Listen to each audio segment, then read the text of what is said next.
Let's go. Bonjour à tous mes abonnés, aux frères, aux sœurs, aux amis. Mon Rabbi, je te bénis. Je vous embrasse tous et puis shalom à tous.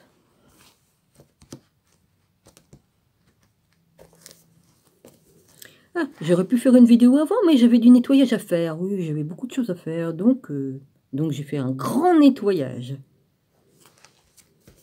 Hein?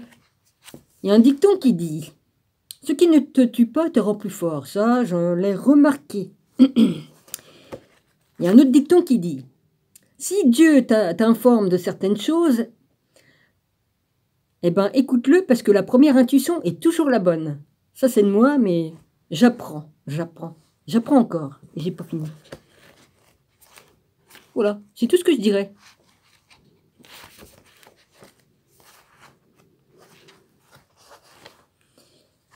Alors, je vais reprendre sur là où j'étais, sur l'autre.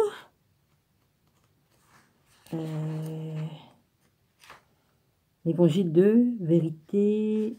Voilà, il faut que je reprenne sur les archontes. J'étais où sur les trucs des archontes? Ah, je reprends à partir des archontes, moi. Oui, parce que j'avais pas fini, moi, avec ça. Non, là, c'était l'introduction. On s'en fout de l'introduction, vas-y. On s'en fout parce que c'est long, et puis bon, ça vous casse les pieds pour certains, donc... Sinon, il faudrait que je fasse des vidéos plus courtes, mais bon...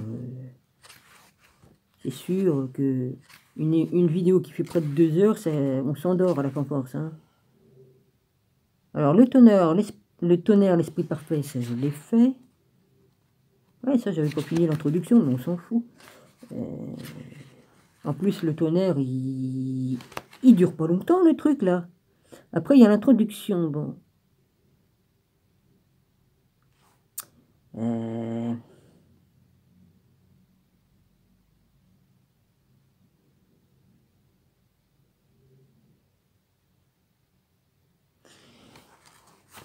Avec tout ce que les manipulations qu'ils ont fait sur notre véritable histoire, nous, les Gaulois, ils ont changé beaucoup de choses. Hein, ouais. Je l'ai dit dans mes vidéos, hein, les cathédrales, ils n'étaient pas destinés à ce qu'elles étaient. Hein. Ça, c'est les... Comment qu'on appelle ça? Comment ils s'appellent? Ah, ils s'appellent comment, les machins compris, là? Bon, ils font partie des trucs des francs-macs et puis des Illuminati, hein. Déguisés, ils sont déguisés... Ils se sont déguisés sous d'autres trucs, hein, voilà. Hein. Ils ont massacré tous les peuples, quoi, hein, voilà. Hein, ils s'appellent comment, les... Punaise, comment ils s'appellent? Ah, papa, si je me rappelle pas, c'est pas grave, hein. Oui, enfin bref. Je suis reparti sur une chaîne sur laquelle j'étais abonné il y a des années de ça. Ils parlent de tout ça, et puis comme on écoute, ben on se dit, ah ouais. On remet les morceaux ensemble, et puis on se dit, ah ouais quand même. Hein. Enfin bref. Ça change rien pour le message de Jésus, hein. Ça change rien pour le message de notre Seigneur Jésus-Christ. Son message, il est toujours là, hein, même si c'est dans une Bible chrétienne ou une Bible non chrétienne, ou peu importe. Ouais. Comment ils s'appellent ces machins-là? À Pinaise. Oui, ils ont les... Ah, je veux pas dire de conneries, parce que je l'ai au bout de la langue, mais ça va pas venir. Mais c'est pas grave, ça. Oui, ils font partie d'une corporation de moines. Puis en fin de compte, ils étaient déguisés, quoi. Hein. Ils se faisaient passer pour des bons, mais en fin de compte, ils étaient avec les autres, pareil. Hein. Ils faisaient partie de la bande. De tous ceux qui sont en haut de la hiérarchie de la pyramide, là, qui nous gouvernent. Hein. Voilà. Ils étaient là pour oxyre tous les peuples. Hein. Voilà. Et puis ce sont, bah, c'est vrai, hein, que ce soit les Illuminati ou les francs-macs, ils se sont incorporés dans tout, hein, pour gangréner tout, quoi. Hein. Voilà. Bon, je dis pas qu'il n'y a pas du bon dans les francs-maçons, hein. Il y en a sûrement des bons, hein. C'est comme partout, il y a le bien et le mal, hein. Bon. Il y a le bien et le mal, hein, partout. Et la corporation de celle-là, ça me revient pas. Bon, pourtant je les connais, hein, je les ai lus dans mes livres. Elle s'appelle comment? Les rosicrosois, non, non, non, non, ça doit pas, je sais plus. Bon, si ça me revient, je vais le retrouver, puis je vous le dirai dans une autre vidéo. C'est pas grave, de toute façon, c'est pas important. Ah, ça va pas plaire, qu'est-ce que je dis dans ma vidéo, peut-être? Bah écoutez, ce n'est que des vérités, hein, puis si ça vous plaît pas, c'est la même chose, hein. Voilà, je suis là pour dire la vérité, hein. En tout cas... Ah, je voulais remercier un de mes frères, hein, je dis pas de nom ni quoi qu'est-ce, tu sauras pourquoi, hein, voilà, tu sauras que je te remercie, je te remercie.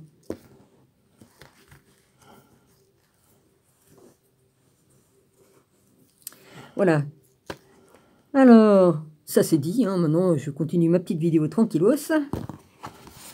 Voilà. Alors, je vais faire l'introduction de la page 49, et puis je vais continuer, voilà, c'est bon. Parmi les scientifiques, une tendance fut de présumer que le tonnerre était gnostique, en dépit de la prudence de Georges Macra, exprimée précédemment en conséquence, il fut proposé que la figure féminine ici doit être comprise comme une combinaison des figures de la grande et la petite Sophia. Oui, il y a la grande et la petite Sophia. La petite Sophia, elle est issue de Sophia, de la Sophia. Ça devait être sa fille, ou enfin, je ne sais plus trop, mais bon, il y a la petite Sophia. Qu'est-ce qu'ils disent à propos de ça? Alors, NDT, c'est-à-dire la grande Sophia, la vie, Zoé, et Pistis Sophia, foi, sagesse, qui est déchue. Oui, elle était déchue à un moment donné. Ah, vu les conneries que... Hein? Bah oui, qu'on fait des bêtises. Mais enfin, c'est pas de sa faute, elle s'est fait tromper. Hein? On me dit ça. On l'a trompée, je veux dire, excusez-moi, en bon français. Elle s'est fait avoir, elle s'est fait... Hein? Oh. Ah là là. Ben... Alors... Et la petite Sophia, que l'on trouve dans la littérature gnostique. Il a aussi été proposé que cette figure était Ève, telle qu'elle est comprise dans les écrits gnostiques, qui se trouvent dans la collection de Nag Hammadi, voir référence ci-dessus. Je l'ai, ci-dessus, et telle qu'elle est mentionnée ailleurs. Si l'on considère le tonnerre au pied de la... Vas-y doucement, Dominique. Oh, puis il y a ça qui me gêne, hein. Ça me gêne. Et l'on considère le tonnerre au pied à la... Si l'on considère le tonnerre au pied de la lettre et que l'on prend en considération le titre, la figure féminine, qui est l'oratrice du début à la fin, est dénommée tonnerre féminin en grec. Figure qui doit être comprise selon les termes de la phrase parallèle dans le titre. Moi, je dis que Jésus aussi, il est le tonnerre, hein, parce que vu que c'était la Sophia, l'épouse de Dieu, l'épouse de là-haut, hein, tous les deux, hein, il faut un mâle et une femelle, de toute façon, pour bon. Alors, de toute façon, voilà, hein. Moi, je dis Jésus est l'esprit, et l'esprit du tonnerre, là. Et ça, si je le dis, c'est que c'est vrai. Dans le mythe grec, dans la Bible hébraïque et ailleurs, le tonnerre provient du plus grand dieu. Les Grecs appelant parfois Zeus. Le foudroyant. Il faut regarder les histoires d'autrefois. Il faut regarder la légende de Zeus, l'histoire de Zeus, l'histoire de... et d'autres, hein, et d'autres. Ouais. Selon les cultures, hein, des peuples, hein, voilà. C'est pour ça que j'aime bien regarder la chaîne que je suis reparti dessus. J'écoute toutes les histoires des vrais Gaulois, notre vraie histoire à nous, qu'ils ont effacée. Hein. Comme d'habitude, hein, ils tuent, ils effacent, et puis ils mélangent tout, et puis ils mettent des mensonges par-dessus, et puis comme ils ont fait sur Jésus, hein, ils ont menti sur Jésus, ils ont effacé des vraies histoires, et puis voilà. Hein. Mais Jésus, il est quand même resté, malgré tout. Hein. Ouais. Ouais. Alors... C'est de cette manière que le Dieu fait connaître sa présence sur terre, dont le traité tonnerre est allégorisé comme l'esprit parfait, signifiant l'extension du divin dans le monde. Alors là, il n'y a rien de marqué, hein, vous voyez. Il y a des chiffres, mais ça correspond à autre chose, mais c'est pas marqué dessous. Bon, c'est pas grave. La compréhension de l'esprit parfait semble beaucoup d'avoir... Non, pas d'avoir, de voir, Dominique. La compréhension de l'esprit parfait semble beaucoup devoir à la notion stoïque du pneuma cosmique, l'élément intelligent et actif dans toute chose fait d'air et de feu. Il était considéré comme un embrasant toutes les dichotomies et divisions de ce monde, et à un certain point, comme étant responsable de toute chose qui avait lieu. Dans sa manifestation en tant que raison, il était aussi capable d'enseigner le chemin de la vraie vie à ceux qui écoutaient, pour le rôle similaire du tonnerre, voire 20, numéro 20, après 26-27, point virgule, 21, c'est écrit en gros et en gras, puis après c'est marqué 20-32 en plus petit. Tel qu'il est, le traité n'est pas stoïque puisqu'il parle d'une puissance au-dessus de l'esprit parfait. 1 en gras, puis 1 en plus petit. Mais dans sa conception de l'immanence du divin dans tous les respects du monde, il n'est pas non plus gnostique. Il reste encore difficile à classer. Moi, je dis ce que je dis ce que je ressens, et voilà. Le tonnerre esprit parfait. Alors, voilà, ça, je l'avais lu, hein. Donc, j'ai pas besoin de le remettre. Ça, c'est le morceau que j'avais pas mis. Hein? Donc, j'ai pas à le refaire. J'ai mis le morceau qui était manquant. Maintenant, je retourne sur... Alors, attends, je vais aller voir après, là où je dois retourner, hein. Voilà, l'apocryphon de Jean, l'apocryphon de Jacques, je l'ai fait. L'apocryphon de Jacques 11, 1, 16, je l'ai fait.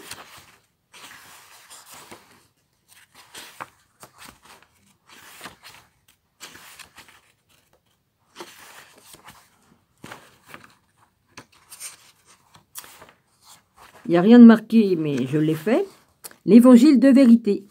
Alors, l'évangile de vérité, eh ben, je vais le recommencer, hein, parce que j'ai pas fini, hein, ça. Hein. Je pense pas que je l'ai fini. Il faut que je regarde, parce que, voilà. Ouais. Bah, je vais faire ça. Et après, il y a l'évangile de vérité qui continue par là-bas. Il continue par là-bas. Donc, je l'ai fait. Donc, je l'ai fait, puisqu'après, il y a la suite après. Donc, ça, je l'ai fait. Il vaut mieux que je regarde, parce que je vais pas refaire 150 fois la même chose. Alors là, l'évangile de vérité, page 85. Ok. Il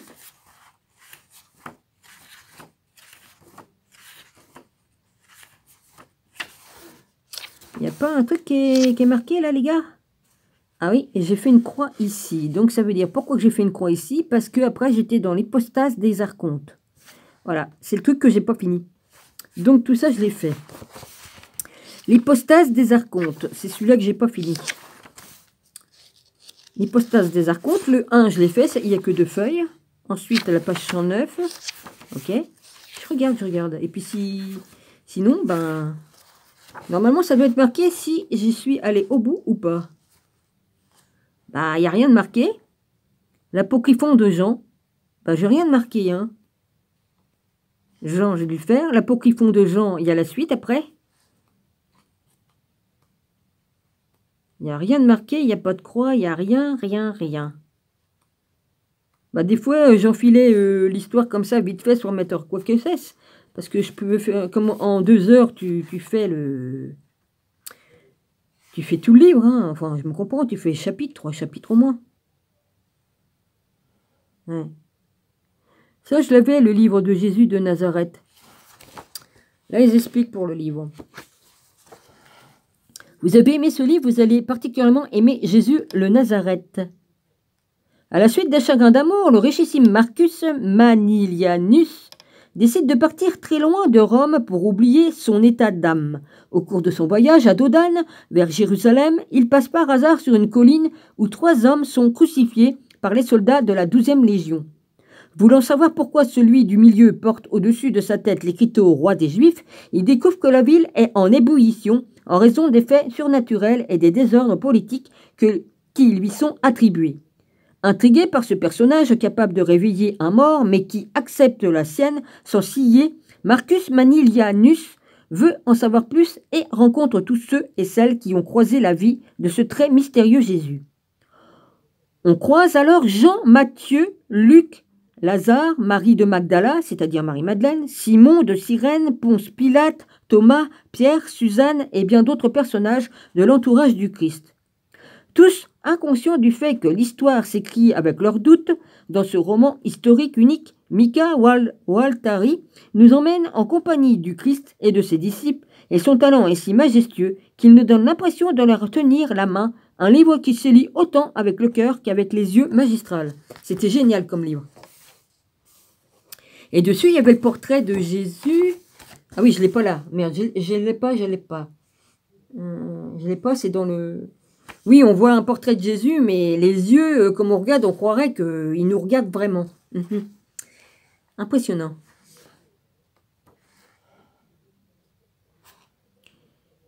Bon, la divine connexion, bah, je l'avais. Le secret du livre d'Enoch, je l'ai.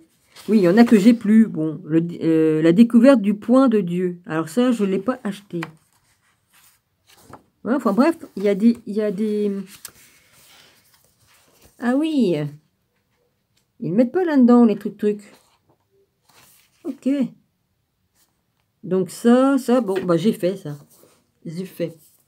De toute façon... Ah, peut-être que je vais le voir là-dedans. Attendez, j'ai le livre d'Enoch là-bas et je vais voir s'ils mettent les photos. Tu ne comptes pas les jambes, Dominique? Alors. Ah oui, ils mettaient là-dedans. Ah oui, voilà, c'est là-dedans. Peut-être qu'on le voit. Non, ils ne mettent pas. Il n'y est pas sur celui-là. En tout cas, il y a pas mal de livres que j'avais. Il y a pas mal de livres que j'avais là-dedans. Pas mal. Il y a Enoch, le dialogue, ça je l'ai. Le dictionnaire des anges, bon, je l'ai racheté. Le grand dérèglement du climat, ça je sais plus si je l'avais, mais la divine connexion, je l'avais. J'ai voulu acheter le pacte du diable, j'ai jamais réussi à l'avoir. L'étrusque, je l'avais. Voilà. Mais Monde en collision, je l'avais. L'explorateur de l'au-delà, je l'avais. Oui, après, qu'est-ce que j'avais? Enquête sur l'existence des anges gardiens, bah celui-là, je l'ai racheté aussi. Les grands bouleversements terrestres, je l'avais. Voilà. Et puis après, je voulais acheter le principe de Lucifer. Je ne l'ai pas acheté. On voit un fauteuil rouge, bleu, selon. Il y a trois volumes maintenant. Ah, il est là, le principe de Lucifer. Ouais, il y en a pas mal que j'avais et que j'ai plus. Là, il n'y a plus de pages parce que je m'en suis servi pour commander. Oui. Donc là-dedans, j'ai pas la photo, mais c'est impressionnant quand même. Ça me gratte le nez, comme d'habitude. Donc voilà. Oui, bah c'est impressionnant la photo, ça vous saisit l'âme. Je sais pas, ça saisit l'âme, le regard qu'il y a. La photo du Christ avec le regard, ça nous transperce l'âme. Voilà, je dirais ça, les choses comme ça. Alors là-dedans, il n'y est pas. Peut-être qu'il paraît là-dessus. On ne sait jamais sur un des trois de Nag Hammadi. Il est là. Il est là. Il est là. Il est sur celui-là. Il est là. Là, je l'avais. Comme on regarde les yeux, ça transperce l'âme. Voilà. Eh ben, je l'ai. Dans un des... Je l'ai.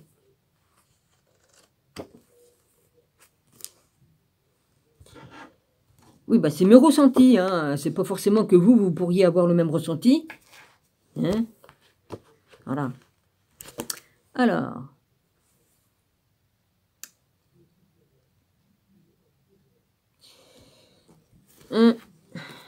Alors là, c'est le chapitre... Ça, c'est le 3. Les actes de Pierre et des 12 apôtres. Hein? Il y a l'Apocalypse d'Adam. Ici. Alors, je vais partir dans le chapitre 3 des manuscrits de Nag Hammadi. Et je vais lire... Ah, il y a le truc d'Enoch. Hein. Ça, Enoch.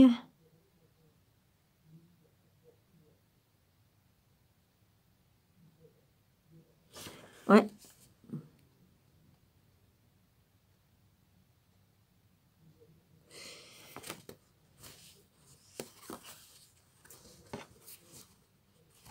Ouais. Alors, on y va. Déjà 20 minutes de passer, c'est pas grave. Alors, j'y vais. Les actes de Pierre et des 12 apôtres. Ou alors, je prends... je vais voir si c'est assez grand ou pas. Prière de l'apôtre Paul.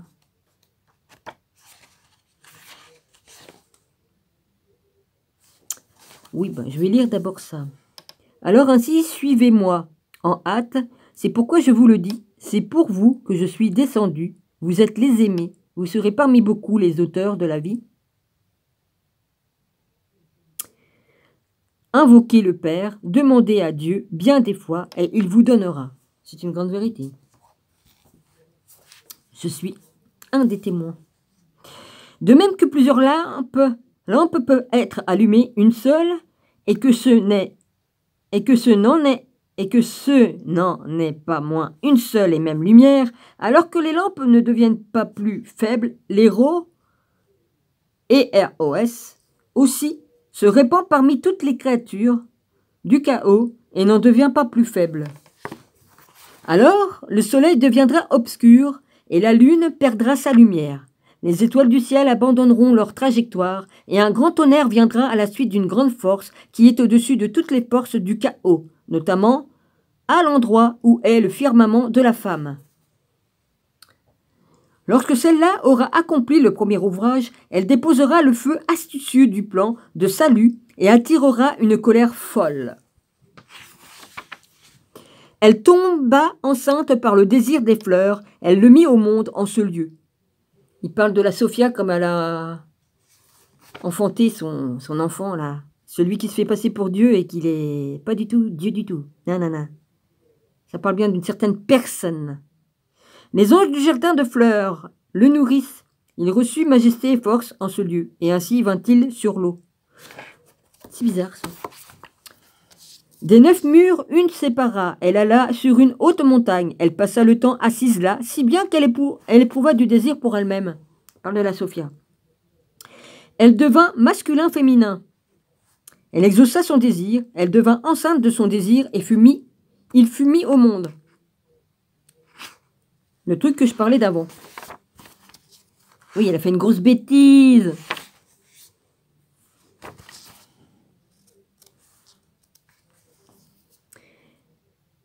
Bon, ça, c'est comme d'habitude, hein, signe textuel, j'ai pas besoin de le lire. Les actes et des apôtres. Alors, il y a combien de pages là-dedans? Oh, bah, ça dure pas longtemps. On y va. Chapitre 1. Les actes de Pierre et des 12 apôtres. Alors, c'est marqué, c'est dans le livre numéro 3 des manuscrits de Nag Hammadi.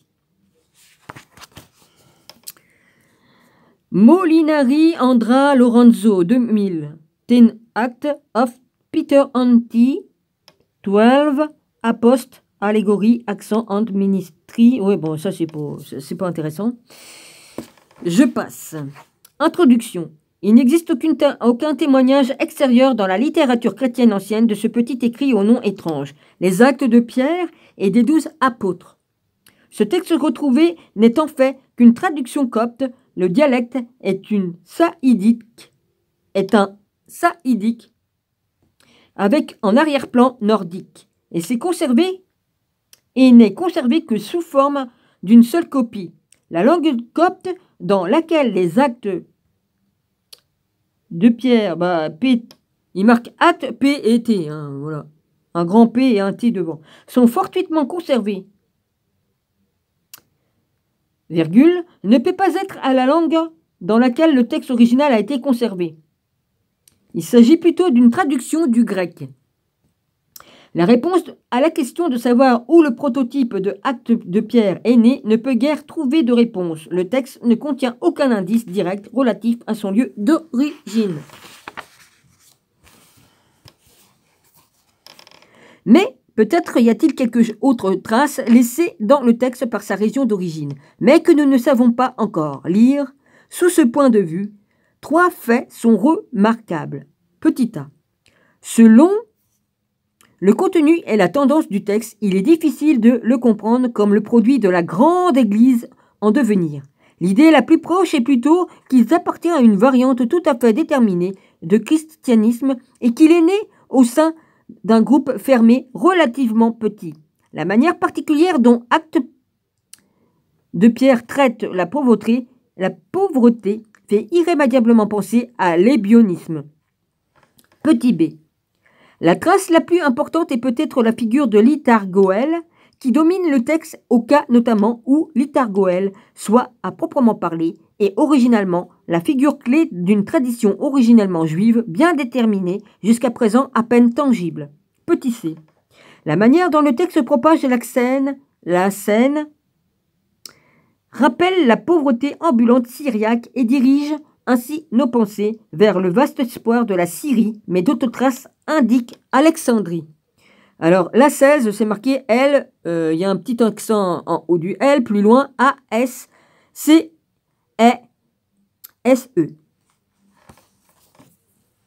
Même pour répondre à la question de l'époque du rédacteur des Actes de Pierre, on ne trouve pas un indice utilisable dans le texte.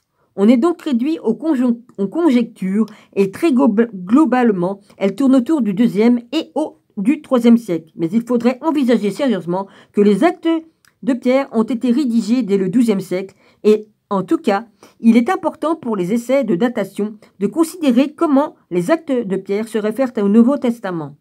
Il est en effet frappant de constater que la relation directe et univoque à certains passages du Nouveau Testament sont très rares, voire quasiment inexistants.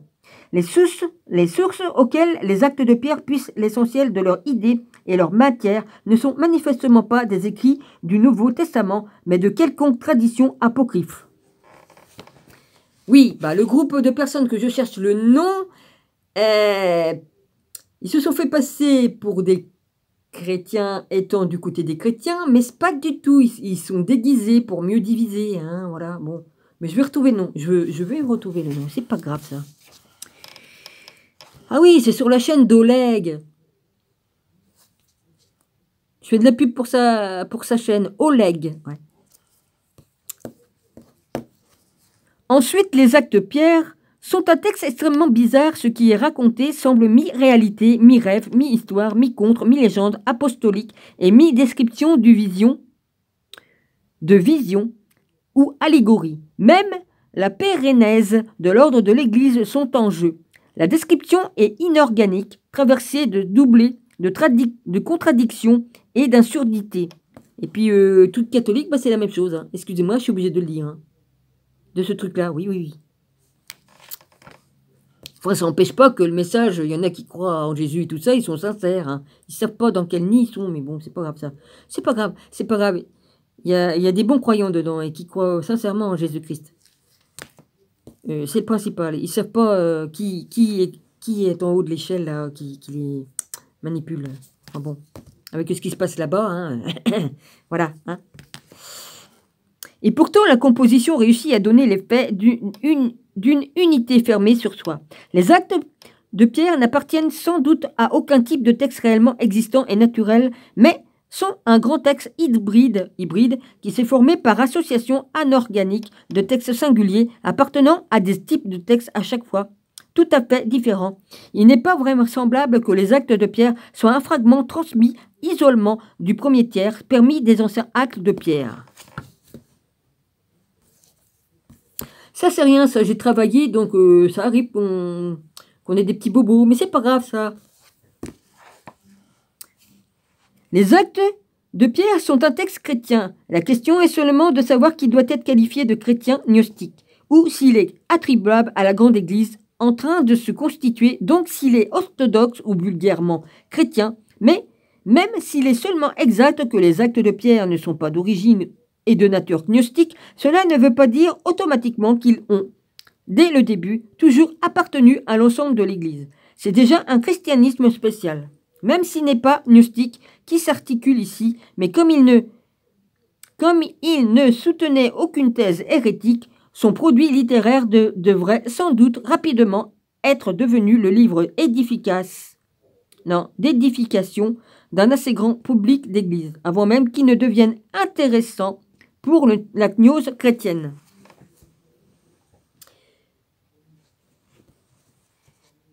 Oui, c'est toujours la fête en bas, mais c'est pas grave. C'est pas grave, je le prends très bien.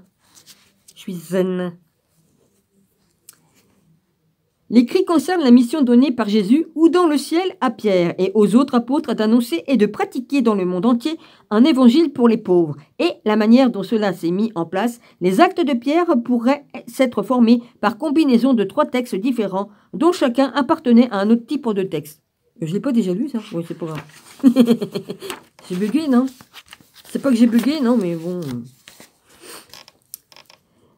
Le premier texte était le récit légendaire d'un voyage en mer miraculeux de Pierre et des autres apôtres qui les arrachent à l'espace et au temps et les amènent sur une petite ville insulaire, imaginaire, qui représente le monde et porte un nom symbolique et mystérieux à l'avenant. La fin originale de ce texte avec le mot-clé « royaume des cieux » pourrait encore être reconnaissable. Le deuxième texte n'est pas assemblé au premier, mais poussé en lui. Il pourrait être interprété comme la description de la vision de Pierre, avec un accent, avec la petite faucille, puis le point, là, hein. Ouais, comment que c'est? Je sais pas, tout cas, vas-y. Ouais, j'en ai marre, moi, à chaque fois, je parle chinois. Ouais, le truc, là. Ça. Voilà. C'est à l'envers, vous le mettez à l'endroit. Vous prenez un miroir, vous l'aurez à l'endroit. Bon. Alors, où c'est qu'il est? Oui. Alors... De la vision de Pierre, de la survenue d'un mystérieux vendeur de perles du nom de Létargoël dans une ville étrangère et de la relation des riches et des pauvres à son offre, et tout cela transparent comme une allégorie et le symbole de l'annonce du salut par Jésus et de son résultat dans le monde. C'est-à-dire Jésus, il s'est transfiguré après sa mort. Ils l'ont vu pendant... Il s'est montré aux gens sous une forme différente, ou pas, c'est selon... Là, il était sous la forme d'un vendeur de perles.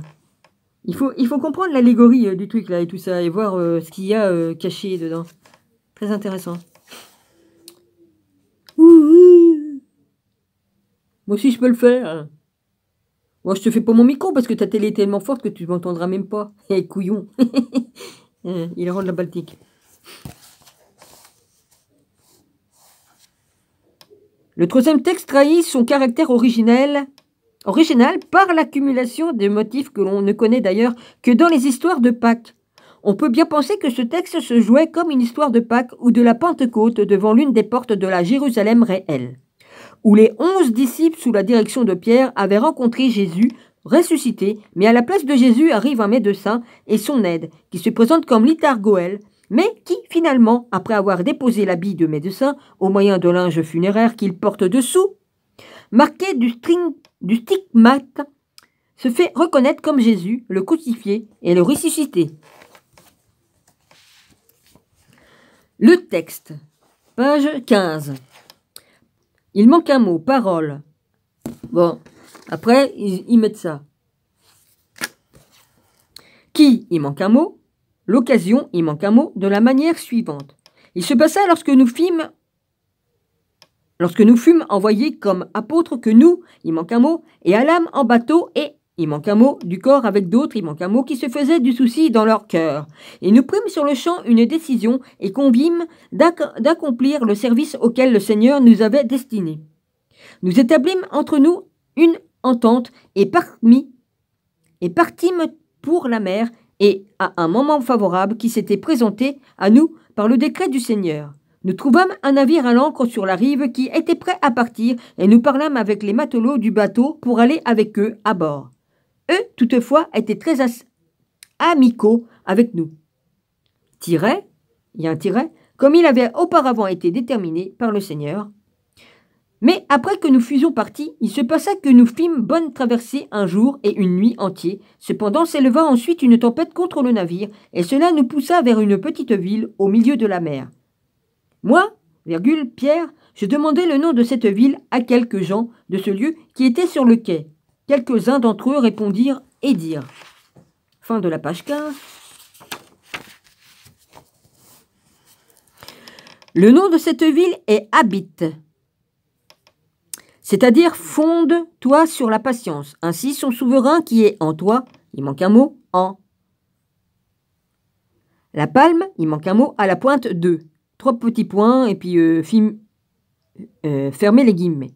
Lorsque nous fûmes arrivés à terre avec nos sacs, il suffit que je pénétrais dans la ville et cherchais une auberge. Alors survint un homme vêtu d'un tissu de lin qui était noué autour de ses reins et attaché à une ceinture dorée. Alors qu'un suaire entourait autour de sa poitrine, virgule, et qu'il était en même temps disposé autour de son bras, et couvrait ainsi son chef de ses mains.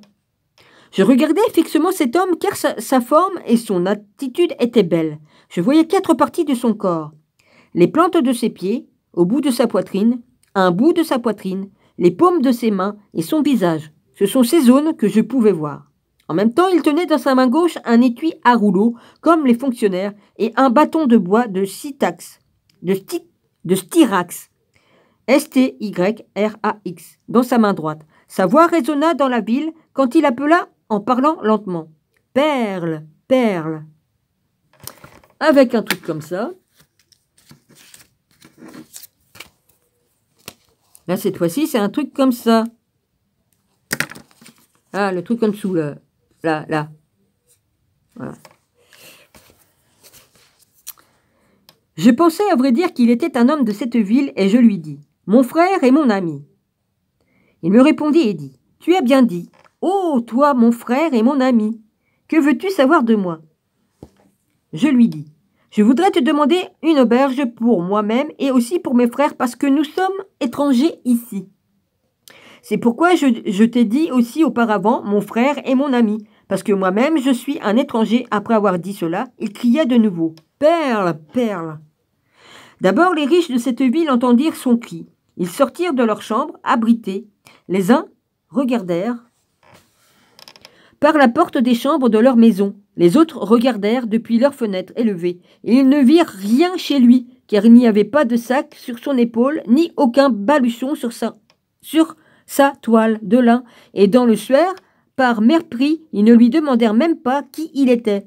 Et de lui-même, il ne fit rien connaître de lui. Ils retournèrent donc dans leur chambre et dirent « Cet homme se moque-t-il de nous ?» Puis les pauvres de cette ville entendirent son cri, et ils allèrent à l'homme qui offrait les perles, et ils parlèrent avec lui. « Prends la peine de nous montrer les perles, même si nous ne pouvons pas les voir qu'avec les yeux, car nous sommes pauvres et nous n'avons pas les grosses sommes pour les payer. Mais montre-les, afin que nous puissions dire à nos amis que nous avons vu une perle avec un œil. » Il répondit et leur dit « Si c'est possible, venez dans ma ville pour que je ne fasse pas que les montrer à vos yeux, mais vous en fasse aussi cadeau. » Les pauvres de cette ville entendirent et ils dirent « Comme nous sommes des nécessiteux, nous savons aussi que personne ne donne une perle à un pauvre, que ce sont plutôt un pain et un starter. » Oui, un stataire. Excusez-moi, c'était pas... C'est plutôt un pain et un stataire que nous recevons. C'est pourquoi la grâce que nous aimerions recevoir de toi, c'est que tu montres la perle à nos yeux, afin que nous puissions dire fièrement à nos amis que nous avons vu de nos propres yeux une perle, car il n'y en a jamais en possession des pauvres, et encore moins en possession des mendiants comme nous. Il répondit et leur dit « Si c'est possible, vous devriez venir dans ma ville, afin que je ne me contente pas que de vous les montrer, mais que je vous en fasse cadeau. » Alors les pauvres et les mendiants furent enchantés de celui qui faisait de tels présents. Fin de la page 17. Les gens interrogèrent Pierre sur les peines de la route. Pierre répondit et leur communiqua les choses dont il avait entendu parler en chemin, parce qu'il supportait les peines dans leur service. Il parla à l'homme qui offrait ses perles. « Je voudrais connaître ton nom et les difficultés du chemin de ta ville. Car nous sommes des étrangers et des serviteurs de Dieu. Nous devons en toute obéissance répandre la parole de Dieu, virgule, et ce dans toute ville. » Il répondit et dit « Si tu demandes mon nom, Litar Goël est mon nom, dont la traduction est la borne légère. Et je veux aussi te communiquer quelque chose à propos du chemin vers cette ville sur lequel tu m'interroges. Personne ne réussira à parcourir ce chemin s'il ne renonce pas à toute sa propriété et jeûne quotidiennement d'un quartier de nuit à l'autre, car nombreux sont les brigands et les animaux sauvages sur ce chemin. Celui qui amène du pain pour le chemin, les chiens noirs le tuent à cause de ses pains. Celui qui prend des habits mondains coûteux, les brigands le tuent à cause du vêtement. Celui qui prend de l'eau, les loups le tuent en raison de l'eau, car ont soif. Ça vous rappelle rien? C'est marqué dans la Bible. Il est bien dit dans la Bible que il faut rien prendre. Il est dit dans la Bible que Jésus il disait à ses pèlerins, enfin à ses apôtres, ne prenez rien sur vous. Ben oui, parce que sinon, il arrivera qu'est-ce qui est marqué ici. Et c'est marqué dedans. Hein. Celui qui se pourvoit de viande et de légumes, les lions le dévorent à cause de la viande. S'il échappe au loup, les taureaux le piétinent à cause des légumes. Lorsqu'il m'eut dit cela, je soupirai par devers moi, et dit, « Oh, les grandes peines de ce chemin! Oh, que Jésus nous donne la force pour que nous puissions le parcourir! » Il remarqua avec quel triste visage je soupirais et me dit, « Pourquoi soupires-tu, si tu connais ce nom Jésus, et crois en lui? C'est un nom qui est assez grand pour donner de la force, car moi aussi je crois au Père qui l'a envoyé. » Les bornes marquent des frontières. Oui, les bornes. Il y en a beaucoup qui ont disparu, des bornes. Des bornes anciennes. De l'ancien monde. Oui, parce qu'ils ont tout saccagé, mais on en trouvait encore des bornes spéciales. Je parle pas des bornes qui sont blanc et rouge, là, avec un numéro 34 ou peu importe. Des bornes en pierre où c'est que c'était gravé. Ça marquait, oui, mais c'était autre. Ils ont tout machiné, Ouais, enfin bref. Alors, je lui demandais aussi, comment s'appelle le lieu où tu vas à l'instant et qui est ta ville? Il me dit, ceci est le nom de ma ville. En 9 portes, Dieu nous fait rendre grâce, songeant que la 10e est la porte principale. Alors je le quittai en paix pour aller appeler mes compagnons. Je vis que des vagues et des murs d'eau, hauts et puissants, entouraient la rive de la ville, et m'étonnais de ce prodige que je voyais. Je vis un homme grisonnant, assis là, et lui demandai le nom de la ville, si réellement le nom était celui qu'il lui avait donné quand il l'avait appelé « Habite patience ». Il me dit, « Vraiment, nous vivons ici parce que nous sommes patients. » Mais je répondis et dis, « À juste titre, les hommes l'ont appelé la première vertu, car tous ceux dont les tentations seront patientes habiteront des villes, et il en résultera un magnifique empire, parce qu'entre-temps, elles attendront patiemment les vagues et les assauts des tempêtes, et cela sert de comparaison pour le fait que la ville de chacun qui porte le fait de son joug de croyance sera habitée et qu'il sera compté au règne du ciel. » Je partis vite et appelai mes compagnons pour que nous allions à la ville que l'Itar-Goël avait indiquée, ferme dans la foi. Nous renonçâmes à toutes les choses comme il nous l'avait dit. Et oui.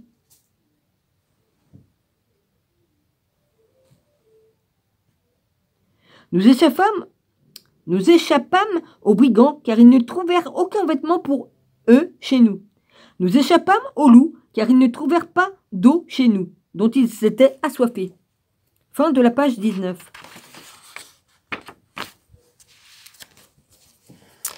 Nous échappâmes aux lions, car ils ne trouvèrent pas chez nous la viande dont ils étaient avides. Nous échappâmes aux taureaux, car ils ne trouvèrent pas de légumes. Alors une grande joie nous envahit, et une tranquillité d'âme, paix, 3 points plus loin, dans, il manque un mot, notre Seigneur. Nous nous reposâmes à la porte, et nous nous entretîmes entre nous. Ce n'était pas un entretien sur ce monde, mais nous étions constamment en dialogue vif sur la foi, en nous représentant les bandits du grand chemin auquel nous avions échappé. Et voici l'Itar-Goël sorti sous une autre forme que celle que nous lui connaissions, à savoir sous la forme d'un médecin qui portait une petite boîte à médecine sous l'aisselle et qui suivait un élève avec un coffre plein de médicaments. Mais nous ne le reconnûmes pas. Alors Pierre prit la parole et dit, « Nous te prions de nous faire l'amabilité, parce que nous sommes étrangers ici, de nous conduire à la maison de l'Itar-Goël avant que ne vienne le soir. » Il dit, « Le cœur sincère, je vais vous la montrer, mais je m'étonne que vous connaissiez cet homme bon, car il ne montre jamais à quiconque parce qu'il est lui-même le fils d'un grand roi. Reposez-vous un peu, entre-temps, je vais aller rendre la santé à cet homme, chez qui je suis en train d'aller. Puis je reviendrai. » Et il se hâta et revint rapidement. Il dit à Pierre, « Pierre !» Mais Pierre s'effraya qu'il connaisse son nom. Pierre répondit au libérateur, « D'où me connais-tu pour pouvoir m'appeler par mon nom ?» Alors l'Itargoël répondit, « Je vais te demander quelque chose. Qui t'a donné ce nom, Pierre ?» Il lui dit, « C'était Jésus-Christ, le Fils de Dieu vivant. Il m'a donné ce nom. » Il répondit et dit, « C'est moi. Reconnais-moi, Pierre. » Il se défit du vêtement qu'il portait et par lequel il s'était rendu méconnaissable pour nous. Lorsqu'il nous eut ainsi véritablement dévoilé qui il était, nous nous jetâmes au sol et lui témoignâmes notre vénération. Nous étions 11 disciples. Il étendit la main et nous fit nous relever. Nous parlâmes avec lui humblement. Nos têtes étaient honteusement inclinées vers le sol lorsque nous dîmes, « Ce que tu veux, nous voulons le faire, mais donne-nous la force nécessaire pour faire toujours ce qui te plaît. » Il leur tendit le boîtier de médecine et le coffre qu'avait l'élève, et leur donna la consigne suivante en disant, « moi aussi, tiens. Faire toujours ce qui te plaît, Seigneur. Revenez à la ville dont vous êtes venus, qui s'appelle Habite et garde patience, et enseignez à tous ceux qui sont arrivés à la croyance en mon nom, afin que eux aussi aient patience dans les peines de la foi. Même moi, je leur donnerai leur salaire. Vous devez donner aux pauvres de cette ville ce dont ils ont besoin pour vivre, jusqu'à ce que je leur donne ce meilleur bien, dont je vous ai dit. J'en ferai un cadeau. » Alors Pierre répondit et lui dit, « Seigneur, tu nous as enseigné à renoncer au monde et à tous ses biens. Nous l'avons abandonné en ton nom. La nourriture pour un seul jour est ce que nous cherchons. Où pouvons-nous trouver le nécessaire que tu nous demandes de donner aux pauvres ?» Le Seigneur répondit et dit, « Pierre, il serait nécessaire que tu comprennes la parabole que je t'ai dite. Ne sais-tu plus que mon nom, virgule, fin de la page 21, tu enseignes est plus précieux que toute richesse et que la sagesse de Dieu est plus précieuse que l'or, l'argent et les pierres précieuses. » Il leur tendit le coffre avec les médicaments et dit, « Guérissez tous les malades de cette ville qui croient en mon nom. » Pierre redouta de lui faire pour la deuxième fois une objection. Il donna à celui qui était le plus près de lui, c'était Jean, un signe. « Toi, parle maintenant. » Alors Jean répondit et dit, « Seigneur, nous te craignons trop pour tenir de longs discours, mais tu réclames de nous que nous exercions cet art. Nous n'avons pas été formés à lui pour pouvoir agir comme médecins. Comment pouvons-nous donc avoir la faculté d'accomplir des guérisons sur des corps comme tu nous l'as demandé ?» Il lui répondit, « Tu as dit excellemment, Jean. Je sais que les médecins du monde ne guérissent pas les maladies du monde, mais les médecins des âmes guérissent le cœur. Guérissez donc d'abord les corps, afin que sur la base de ce miracle visible de la guérison de leur corps, qui a lieu sans médicaments, de ces éons, il croit que vous avez toute puissance pour guérir ainsi la maladie du cœur. Mais les riches de cette ville, ceux notamment qui n'ont pas même considéré comme nécessaire de me demander qui j'étais, mais se réjouissent de leur richesse et de leur mépris de l'homme, avec ces gens vous ne devez même pas manger ensemble dans leur maison et ne devez absolument avoir aucune communauté avec eux. » C'est une grande vérité, Seigneur. Ainsi, il ne leur arrivera pas de vous préférer. Beaucoup, en effet, ont déjà préféré les riches. Car là où il y a des riches dans les églises, ils pêchent eux-mêmes et induisent les autres à pécher. Vous devez plutôt les juger avec pureté, afin que votre service soit loué et que mon nom le soit ainsi dans les communautés. » Alors les disciples répondirent et dirent, « Oui, en vérité, c'est ce qui doit être fait. » Ils se jetèrent sur le sol et lui témoignèrent leur vénération. Il les fit se relever et les quitta en paix. Amen. C'est marqué Amen. Fin de la page 23. La prière de l'apôtre Paul.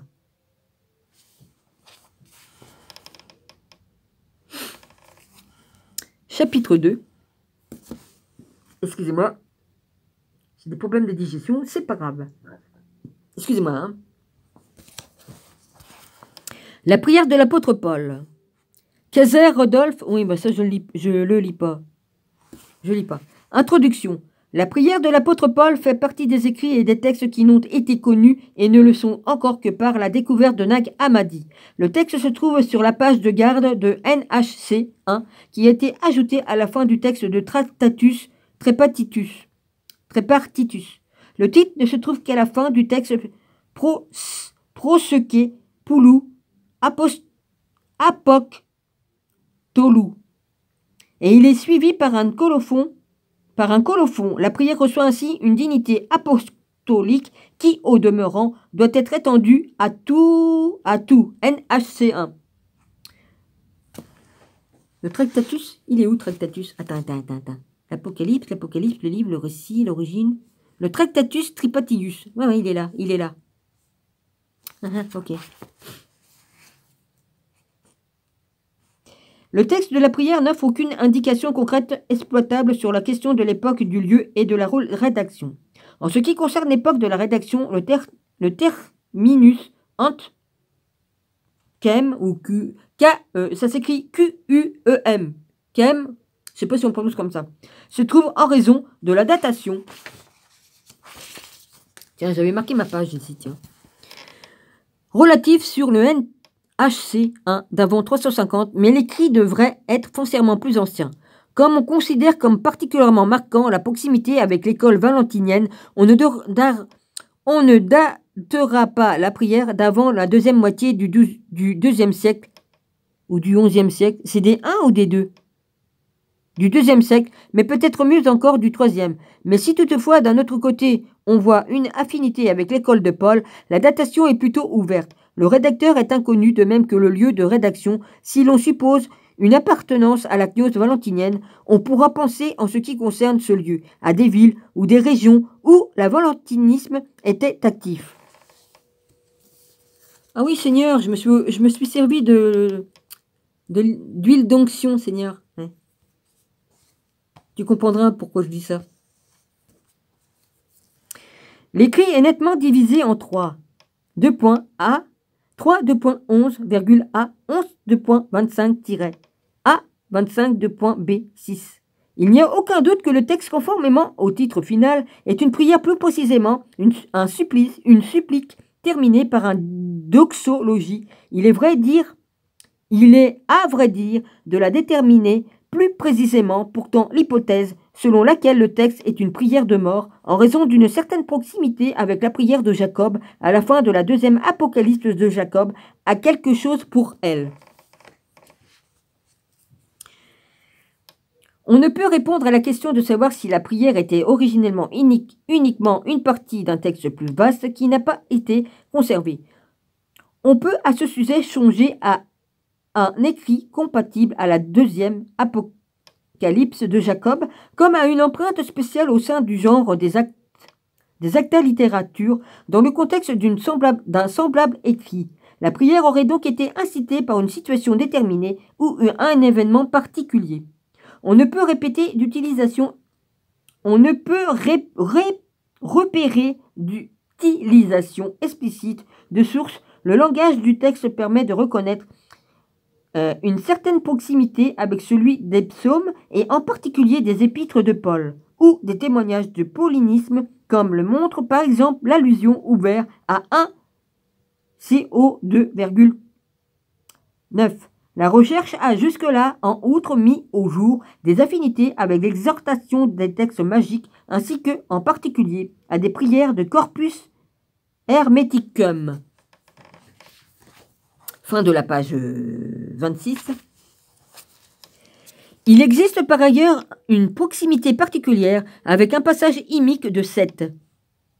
NHC 7,5. Même si une relation littéraire directe est aussi assez invraisemblable, il est possible qu'il y ait eu une source commune, une certaine proximité avec des témoignages de l'école valentinienne est très nette. Dans certains passages, le texte peut donc être d'origine valentinienne, d'autant que par ailleurs, des gnostiques valentiniens se réfèrent à Paul. Voilà. Fin de la page 27. Page Le texte, page 28. Page de garde, environ 2 lignes manquent. Il manque un mot, ta lumière, révèle-moi ta pitié. Mon libérateur, libère-moi, car je suis tien, celui qui a été engendré par toi. Tu es mon entendement. Nous, engendre-moi. Tu as ma chambre au trésor, ouvre-toi à moi. Tu es ma plénitude, plérôme, accueille-moi chez toi. Tu es mon repos, prête-moi ce qui est parfait, dont on ne peut s'emparer. Je te supplie, toi qui existes en toi, qui est préexistant par le nom qui est au-dessus de tous les noms, par Jésus-Christ, le Seigneur des Seigneurs, le Roi des éons. Accorde-moi tes dons, que tu ne regrettes pas, par le Fils de l'homme, l'Esprit, le porte-parole de la vérité. Prête-moi la toute-puissance de te solliciter. Accorde-moi la guérison de mon corps, comme je te le demande, par les évangélistes, et libère mon âme lumineuse, éternelle, et mon esprit. Et le premier-né de la plénitude plérôme de la grâce révèle-le à mon entendement. Nous accorde ce que d'aucun œil d'ange n'a vu, et d'aucun archonte l'oreille n'a entendu, et ce qui n'est parvenu en aucun cœur d'homme, né comme un ange, et conformément à l'image de Dieu psychique, quand il fut créé depuis le début, parce que j'ai la foi et l'espoir. Et impose-moi ta grandeur, aimé, élu et béni, le premier-né, le premier engendré, et le merveilleux secret de ta maison, car tienne est la force et la magnificence et l'action de grâce et la grandeur pour toujours et éternellement. Amen. Colophon grec, prière de l'apôtre Paul en paix, Christ est saint. Amen, amen, amen. Oui, bah, je te l'envoie, Seigneur, la prière là, parce qu'en même temps, je fais la prière et je demande. Hein. En même temps, oui, oui, oui. Je me gêne pas. Demande et tu recevras. Donc, voilà, une prière que j'ai fait en même temps. Ah, bah, je fais d'un coup de... Hein? J'en profite, Seigneur. L'épître de Jacob, NHC 1,2. Page 31. Judith... non, je mets pas le nom de la personne. Je lis pas les trucs là, parce qu'il y a les noms des auteurs, des tout ça. Non, non, je mets pas. Introduction. L'épître de Jacob est une copie unique conservée comme deuxième page de NHC1. Il s'agit d'une traduction d'un écrit originalement grec dans le dialecte lycopolitanien subachimique du copte. Sa datation est extrêmement contestée. Les approches vont du début du IIe siècle, voire du 1er jusqu'à la fin du 2e ou du 3e. Mais dans la forme présente, elle date sans doute en plus tôt à la fin du IIe siècle, même si elle élabore des traditions plus anciennes. En ce qui concerne le lieu de rédaction, on discute de la Syrie et de l'Égypte. Le cadre de l'écrit est constitué par une lettre à un des destinataires que l'on ne peut plus reconstruire avec certitude. Quel élément suggère de compléter le nom de Sérin, C-E-R-I-N, encadré dans un truc, là, voilà. Et après, c'est marqué T, T-H-E. T-H-E. Le gnostique mentionné par Irénée dans la lettre Jacob déclare l'envoi d'une doctrine secrète apocryphe, page 1,10, qu'il a rédigée, qui constitue alors la partie principale de l'écrit. Jésus apparaît après sa résurrection à ses 12 apôtres et donne donc à ses 12. Alors pourquoi que l'autre il dit qu'il n'y en a que 11? Jésus apparaît à sa résurrection et à ses 12 apôtres et donne donc des enseignements exhaustifs à Jacob et à Pierre avant de repartir. Jacob et Pierre ayant alors une vision du voyage au ciel. L'épître est un écrit chrétien qui connaît aussi d'autres traditions chrétiennes, comme par exemple les évangiles, mais les regarde d'un œil critique. C'est ce que montre par exemple la rédaction d'écrits dans la scène d'introduction avant que ne suive l'enseignement à proprement parler, concerné dont les autres disciples sont expressément exclus. Le rapport avec la représentation gnostique n'est pas clair. L'épître ne contient pas de développement mythologique typique, mais une matière semblable à autre tradition sur Jésus. Par exemple, les paraboles. Mais la terminologie, la grande estime de Jacob et le caractère ésotérique de l'écrit parlent en faveur d'un arrière-plan gnostique. Le nom de Sérinthe serait un indice univoque. Le groupe visé par l'écrit apparaît dans celui-ci comme les enfants, un groupe arrive plus tard, mais annoncé à l'avance qui seul est capable de compréhension complète et auquel Jacob est aussi renvoyé par sa libération. Il se trouve sans doute dans une situation d'oppression. Le martyr est un thème essentiel de cet épître. Une souffrance concrète est annoncée aux disciples. Elle correspond au modèle de la passion de Jésus. Ils sont carrément exhortés à chercher le martyr. On est frappé par le style ironique ou même paradoxal de l'épître quand il s'agit de se distinguer d'autres opinions.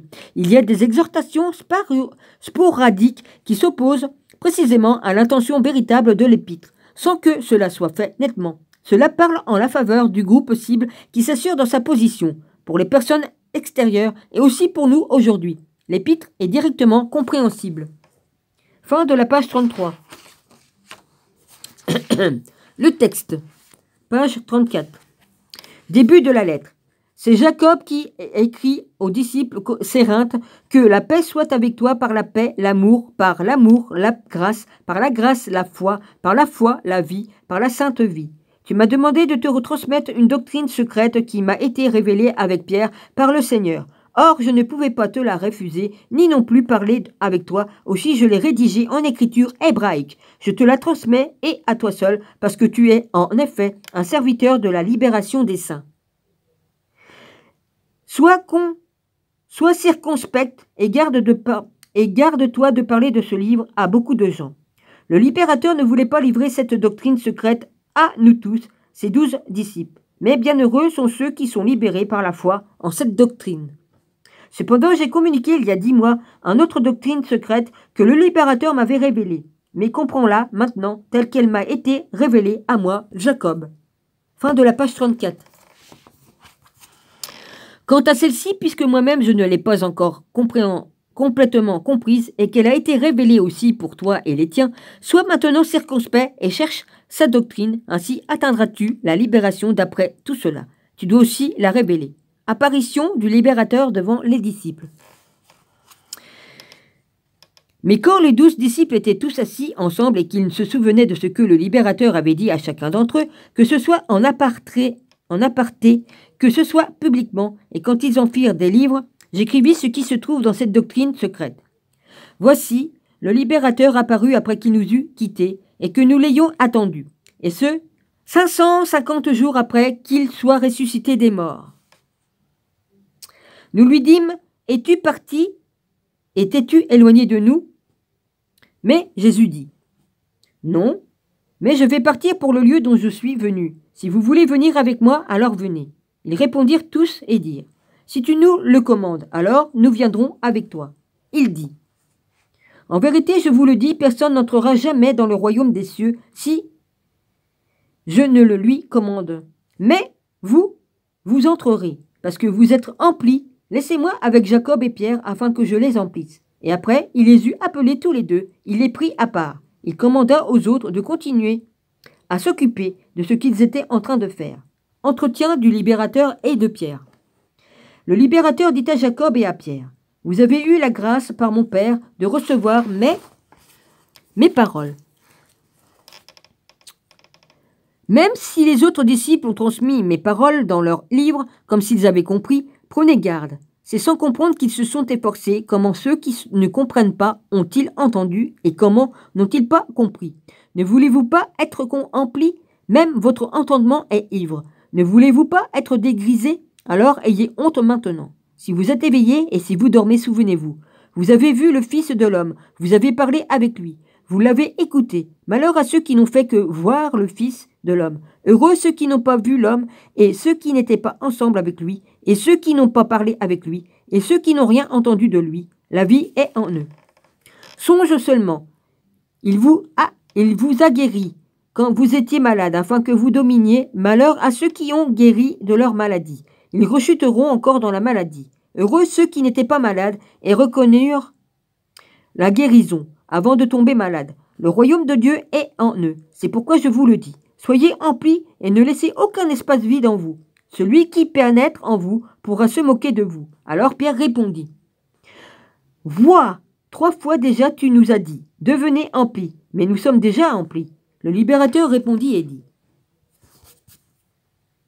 C'est pourquoi je vous dis, devenez emplis afin que vous ne diminuez pas, mais ceux qui diminuent ne seront pas libérés, car devenir empli est bon, et diminuer est mauvais. Ainsi, s'il est bon maintenant que tu diminues, en revanche, il est mauvais que tu remplisses. L'empli diminue et le vidé ne devient pas plein. Comme d'un autre côté, le vidé s'emplit, en revanche, l'empli est achevé à suffisance. Il convient maintenant de diminuer dans la mesure où il est possible que vous vous emplissiez et de s'emplir comme il est possible de diminuer, afin que vous puissiez vous emplir avec surabondance. Devenez donc plein de l'esprit, mais diminuez entendement logos.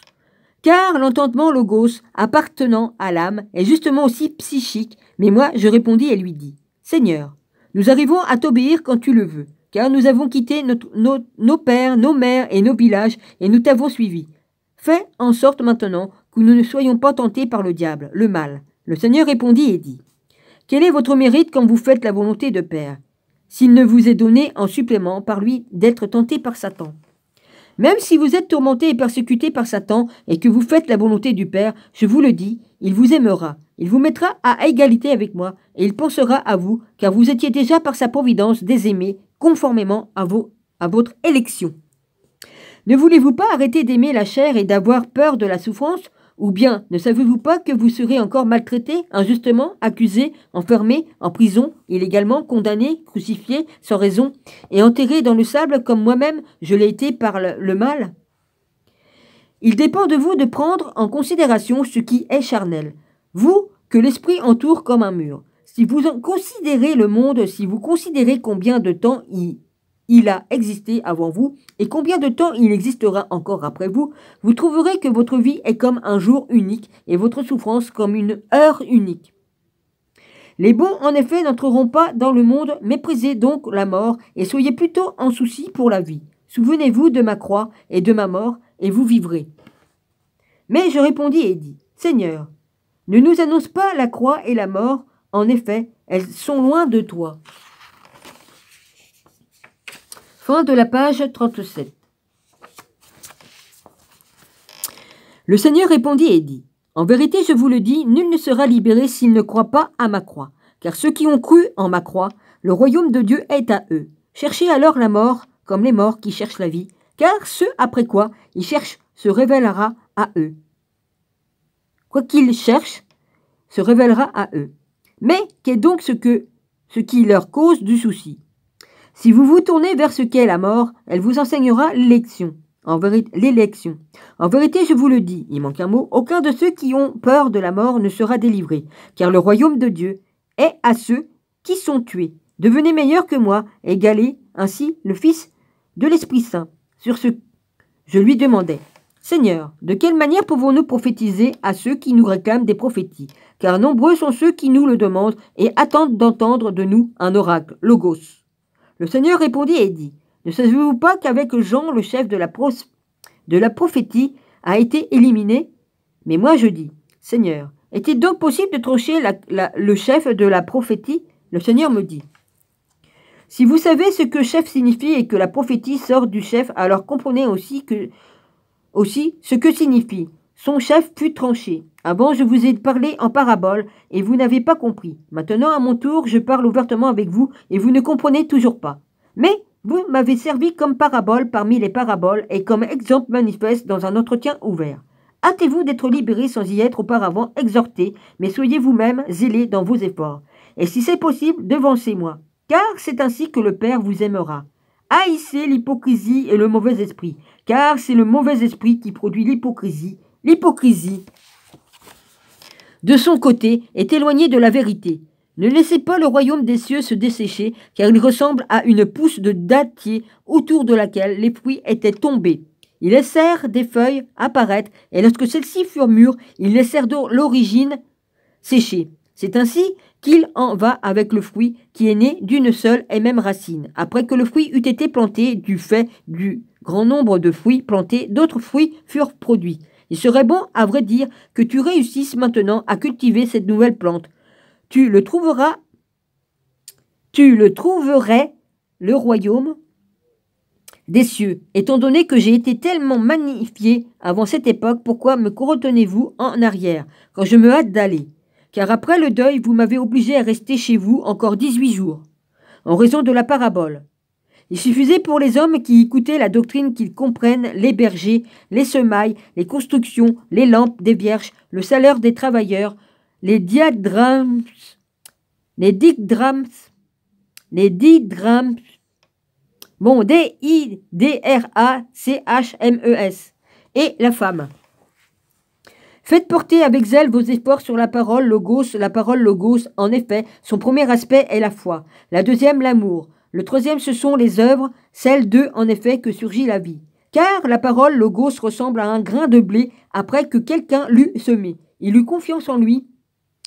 Et après qu'il l'eut grandi, il l'aima, car à la place d'un grain, il vit beaucoup de grains. Et après qu'il eut accompli la récolte, il fut libéré parce qu'il l'avait transformé en nourriture. En outre, il laissa un reste pour les semailles, ainsi vous aussi pourriez recevoir pour vous le royaume des cieux. Si vous ne le reconnaissez pas par la connaissance gnosis, vous ne pourrez pas le trouver. C'est pourquoi je vous le dis, soyez dégrisés, ne vous fourvoyez pas. Souvent, j'ai dialogué aussi bien avec vous tous qu'avec toi seul, ô Jacob, et j'ai dit, fais porter tes efforts sur la libération. Fin de la page 39.